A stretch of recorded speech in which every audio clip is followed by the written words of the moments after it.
Oi, pessoal, tudo bem? Eu sou Arthur Simões, advogado na Librock Camargo Advogados, e atuo junto com meu time, auxiliando as entidades camelianas sobre as questões de privacidade e proteção de dados pessoais. Agora, vamos dar andamento aos nossos treinamentos, iniciando o nosso módulo 4. No módulo 1, já podemos falar um pouco sobre a introdução da lei e seus principais conceitos.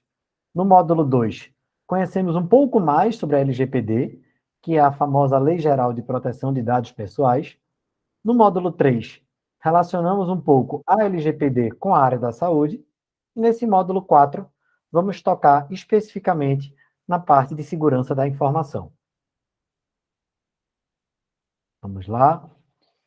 Bom, primeiramente, para a gente entender quando é que as informações estão de fato seguras, a gente precisa entender o tripé da segurança da informação. Esse tripé são 3 expressões que a gente deve observar para sabermos que aquelas informações estão de fato seguras. São 3 pontos-chave, que é a confidencialidade, a integridade e a disponibilidade. A confidencialidade inicia o tripé falando que as informações devem ser confidenciais, ou seja, apenas as pessoas que de fato devam ter acesso àquelas informações são as que podem ter acesso. Então, essas informações, para todas as outras pessoas que não devam ter acesso, devem ser sigilosas, confidenciais. Essas pessoas não podem ter acesso. Seguindo, para o segundo conceito, a gente chega na integridade. A integridade fala a respeito da qualidade daquelas informações. Aquelas informações, elas têm que estar corretas, têm que estar atualizadas. Elas têm que corresponder com, de fato, o que acontece na realidade. Por exemplo, se a gente está falando aqui de um número de CPF, a gente tem que confirmar que aquele número de CPF realmente condiz com o que está no documento do titular. Caso contrário, essa informação não seria íntegra. Por fim, chegando no último ponto do tripé, temos a disponibilidade, que significa que as informações confidenciais que estão ali guardadas, aquelas pessoas que podem ter acesso às informações, elas precisam ter esse acesso livre, ter esse acesso sempre disponível. Então, por exemplo, se eu preciso ter acesso a uma informação para realizar um trabalho, eu preciso que essa informação esteja disponível para mim, lembrando sempre que essa informação não pode estar disponível para os demais. Quando a gente tem alguma falha nesses 3 pontos do tripé, a gente diz que a gente tem uma falha de segurança da informação. Então, para a gente ter uma falha, para a gente ter um incidente de segurança da informação, não é necessário que as 3 partes do tripé estejam com algum problema. Basta que uma delas não seja observada para que já esteja aí, né, caracterizado o incidente de segurança da informação. Bom, para que a gente evite que esses incidentes de segurança da informação aconteçam, para que a gente garanta que esse tripé esteja sempre ali firme, a gente vai implementar medidas de segurança. E essas medidas de segurança serem implementadas, elas podem ser divididas em medidas de segurança físicas, organizacionais e técnicas, como vocês podem observar nesse quadro. Cada uma dessas medidas de segurança tem uma função e a gente vai iniciar aqui pelas físicas. As físicas, a gente fala que elas servem para proteger um ativo. Então, elas falam mais sobre esse mundo físico, né? Esse mundo que é fora da máquina, fora do virtual. Então, a gente vai falar ali no perímetro de segurança, em um controle de entrada em um estabelecimento, né? Em sensores de movimento, em armários, cofres, em sempre trancar gavetas com fechaduras, cadeados. Toda essa parte do mundo físico vai estar garantido, né? A segurança vai estar garantida por meio da implementação de medidas de segurança físicas. As organizacionais, elas falam mais da adoção de instrumentos de controle. Então, ela fala sobre a implementação de documentos dentro de uma organização que vai fazer com que os colaboradores saibam a forma de agir para que as informações sejam mantidas em segurança. Então, a gente vai falar sobre um código de ética e conduta, sobre uma política de segurança da informação implementada, sobre uma política de home office para que as pessoas tenham responsabilidade ao trabalhar de casa.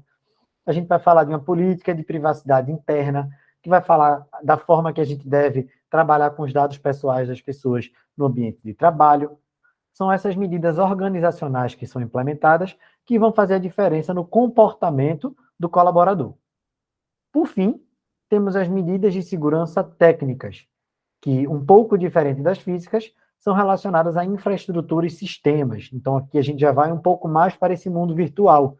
Já é a implementação aí de antivírus, de firewall, de ferramentas técnicas ali da área de TI, para prevenir que esses dados possam vazar, ou prevenir que tenha acesso, né, ali de hackers ou de pessoas maliciosas no nosso ambiente virtual, ou então até a implementação de backup para que a gente tenha ali sempre a cópia de segurança. Tá? Mas, bom, o que é configurado um incidente de segurança? Diferentemente do que a gente pensa quando a gente pensa num incidente de segurança em si, um incidente de segurança não é apenas aqueles casos estrondosos de grandes vazamentos ou quando um hacker invade o nosso computador, que a gente tem ali as nossas informações roubadas. Tá? Qualquer evento de segurança que possa ali, né, que possa comprometer a segurança, no caso, que possa colocar em risco as informações que ali estão, são considerados um incidente de segurança. Óbvio que vai ter uma proporção entre um grande vazamento de dados e um incidente de segurança de menor proporção. E aí, de acordo com a proporção desse incidente, as medidas de retenção ou, porventura, alguma punição que aquela empresa vá sofrer, vai ter um tamanho, uma proporção diferente. Mas um simples compartilhamento de senhas já é considerado um incidente de segurança da informação.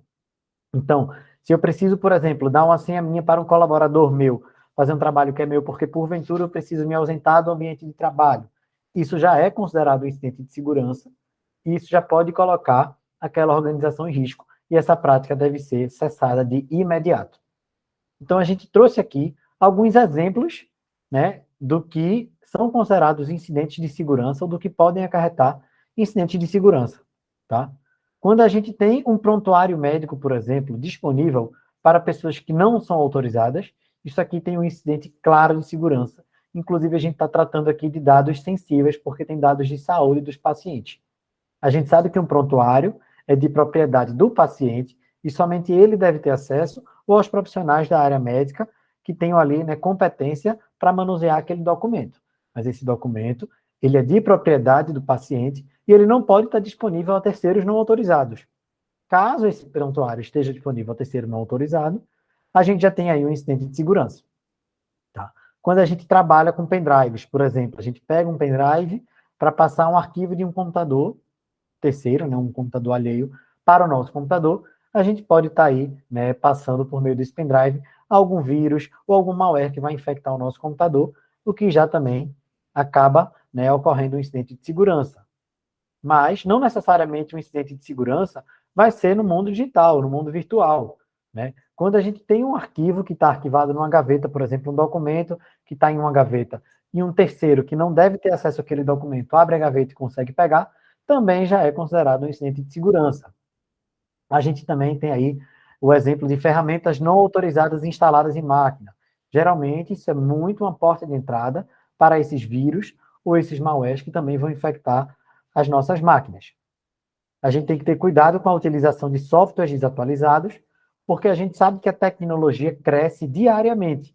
E quando a gente utiliza softwares que estão desatualizados, tem aí, né, instrumentos maliciosos, né, técnicas de tecnologia maliciosas que conseguem burlar esses softwares.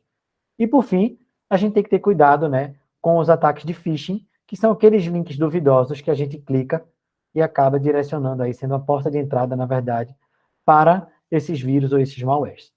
Tá? Óbvio que milhares de outros exemplos eu podia citar aqui, mas eu trouxe apenas alguns para vocês verificarem que é muito comum a gente aí identificar na nossa rotina de trabalho uma porta de entrada para um incidente de segurança. Então a gente precisa ter muito cuidado e responsabilidade quando a gente trabalha, né, com máquinas, com dados pessoais, etc.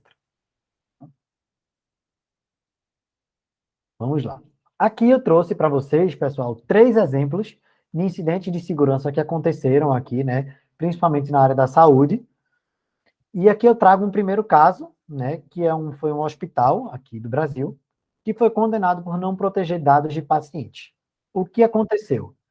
Nesse caso, né, criminosos, né, cybercriminosos, conseguiram acesso ao número de telefone de um dos familiares de um paciente do hospital, e aí ficou, né, verificado que tinha alguma falha de segurança nos sistemas daquele hospital, porque se esses cybercriminosos conseguiram acessar o número de telefone, eles conseguem acessar outras informações, e a gente tem que sempre lembrar que o hospital, ele trabalha com dados de saúde, que são dados sensíveis, considerados sensíveis à luz da LGPD. E aí, né, esse hospital foi condenado, e ele teve que pagar aí, né, uma quantia de R$ 2.000 a título de danos morais para todas as vítimas da situação, sejam os familiares quanto os pacientes. Um segundo caso, a gente tem aqui um hospital que não é brasileiro, mas eu trouxe para vocês porque ele é bem interessante, porque o que aconteceu nesse caso foi que um hacker conseguiu infiltrar ali no sistema do hospital e ele vazou aqueles dados de sessões de terapia. As anotações que um terapeuta faz sobre os pacientes, aquele hacker conseguiu ter acesso a isso e vazou essas informações. Então, aí esse hospital também foi prejudicado, né, por falha de sistema de segurança e acabou aí sendo condenado, né, a um pagamento por essa falha de segurança. E, por fim, a gente traz aqui um exemplo de incidente que pode ser visualizado tanto na área de saúde quanto em outras áreas, mas foi um colaborador que compartilhou, né, ali um material que era do ambiente corporativo, do ambiente profissional, para o seu e-mail pessoal, para analisar essa situação de caso. Isso foi considerado aí um incidente de segurança, e esse profissional foi demitido por justa causa, ele entrou com um processo contra aquela organização, e o juiz, né, o tribunal, confirmou a decisão da empresa. Agora eu trago para vocês aqui uma breve pesquisa, que ela fala sobre o custo, sobre, na verdade, o que um incidente de segurança pode causar em uma organização. Em 2021, a gente sabia que o custo de uma violação de dados para as companhias era de 4,24 milhões de dólares. Tá? Então, para você conseguir identificar, reter e voltar à normalidade da empresa, custava 4,24 milhões de dólares. Em 2022, isso subiu para 4,35 milhões de dólares. Tá? Em 2021, também, para a gente conseguir identificar uma violação, porque muitas vezes ela é silenciosa, era de 212 dias, com mais 75 dias para contenção. Então, você vê aí que é quase um ano só para conseguir detectar e conter um incidente de segurança. Em 2022, isso caiu um pouquinho, mas ele ainda é muito alto. Se você observar aí, temos uma média de 277 dias para identificar e conseguir conter. A gente traz aqui também, né, um custo do negócio perdido com aquele incidente. Então, a gente vê aí, né, que até por dano reputacional que aquela empresa, ela acaba sofrendo esse dano reputacional, né, quando a gente tem ali um incidente de segurança, até porque por sair em grandes mídias, etc., que um custo de negócio perdido gira em torno de 38% do custo total médio de uma violação. Então, quando a gente fala ali de 4,35 milhões de dólares para a gente conseguir conter um incidente de segurança, a gente tem um custo de negócio perdido de 38% em cima desse valor. E a gente sabe que hoje é super importante que as empresas se adequem à LGPD, porque a gente tem o maior índice de incidentes em empresas que não estão adequadas à LGPD. A gente vê que tem um custo médio, né, de violação de dados de 51,1% a mais para as empresas que não estavam adequadas, em detrimento das empresas que estavam adequadas. Tá? Agora, vamos lá, pessoal. Aconteceu um incidente de segurança. O que é que a gente pode fazer? Tá? É muito importante que as empresas, né, que as unidades, elas contem com um plano de resposta a incidente. Esse plano de resposta a incidente vai justamente traçar o que é que uma empresa deve fazer, o que é que os colaboradores de uma empresa devem fazer na hora que verificar que está acontecendo um incidente de segurança ou quando suspeitar que está acontecendo um incidente de segurança. Tá? Esse plano ele vai trazer aí a adoção de medidas de segurança, técnicas e administrativas que vão ser implementadas naquele momento para que esse incidente ele seja aí cessado e a empresa volte, né, a companhia volte com sua rotina normal de trabalho. Tá?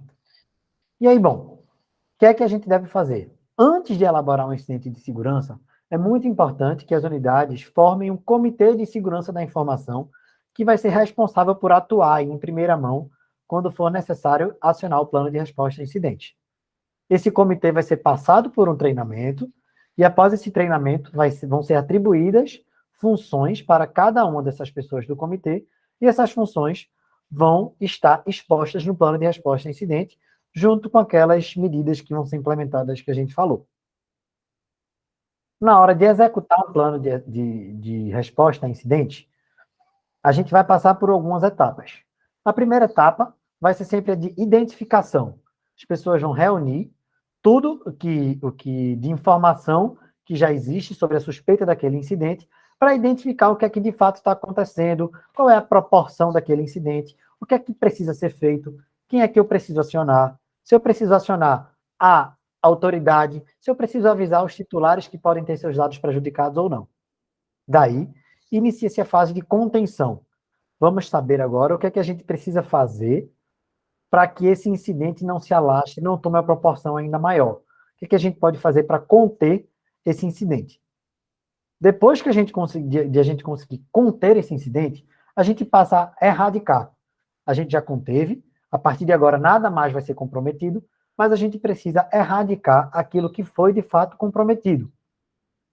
Depois de passar por essas etapas, a gente vai avaliar se de fato a gente precisa notificar a autoridade para que ela haja também em cima desse incidente e aos titulares de dados ou não. Tudo vai depender da proporção do incidente. Após a notificação ou não notificação, quando não for necessário, vamos coletar as evidências que foram tomadas ao longo desse tempo de identificação, contenção e erradicação, para que a gente possa fazer a recuperação e fazer com que aquela unidade, aquele hospital volte a funcionar da maneira que ele sempre funcionou. E aí, por fim, nessa fase de recuperação, como eu falei para vocês, a gente vai elaborar relatórios para saber quais riscos ainda existem naquele processo, naquela unidade, vai revisar procedimentos que possam, porventura, ter dado entrada àquele incidente e a contratação de ciberseguro para que aquela companhia fique ainda mais segura dali para frente. Gente, prevenir é preciso. Então, a gente traz aqui agora para vocês algumas práticas que a gente pode utilizar na nossa rotina de trabalho, que vai fazer com que a prevenção esteja aí mais em alta no nosso ambiente de trabalho. Então, a gente sempre tem que verificar quando é que os documentos possuem dados pessoais para a gente ter um zelo maior. A gente vai estabelecer aí controle de acesso aos documentos, como eu falei para vocês, orientar os colaboradores sobre a importância do cuidado ao trabalhar com dados pessoais, compartilhar os dados somente com quem de fato precisa ter acesso àqueles dados para a rotina de trabalho, tratar sempre o mínimo de dados possíveis, cuidado com a impressão de documento, lembrar de imprimir somente o que de fato for necessário, checar sempre se as pessoas que estão ali nos e-mails, recebendo e-mails ou enviando e-mails, são de fato as pessoas que devem receber aqueles e-mails, sempre checar se a identidade do titular que a gente está conversando ali é de fato ele, não deixar papel, né, escrito ali na mesa, aqueles post-its colados nas nossas máquinas, né? Cuidado com compartilhar aí logins e senhas, que a gente já falou aqui que não é para fazer isso.